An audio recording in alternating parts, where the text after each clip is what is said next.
పెళ్లి అయిన మగాడు చెయ్యకూడని 5 పెద్ద తప్పులు. పెళ్లి అనేది ఇద్దరి మధ్య బంధం, ఒకరి గెలుపు మరొకరి ఓటమి కాదు. కాని చాలామంది మగవాళ్లు పెళ్లైన తర్వాత చేసే 5 పెద్ద తప్పులు ఉంటాయి. 1. భార్యను అందరి ముందు అవమానించడం. ఆమె మనసు గాయపడుతుంది, మీమీద గౌరవం తుడిచిపెట్టుకుపోతుంది. 2.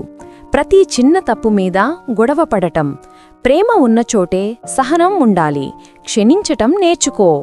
3. భార్యతో సమయం గడపకుండా ఫోన్లో మునిగి ఉండటం. ఆమెకు నీ ప్రేమ కావాలి, నీ స్క్రీన్ కాదు. 4. ఇతర మహిళలను ఆమె ముందే ప్రశంసించడం. అది సరదా కాదు, ఆమెకి జరిగే పెద్ద అవమానం. 5. భార్య తల్లిదండ్రులను, బంధువులను ఎప్పటికప్పుడు అవమానించడం. నువ్వు గౌరవిస్తేనే నీకు గౌరవం తిరిగి వస్తుంది. ఇది గుర్తుంచుకో. పెళ్లి అంటే కేవలం బాధ్యత కాదు, భార్య మనసు గెలుచుకునే ప్రయాణం.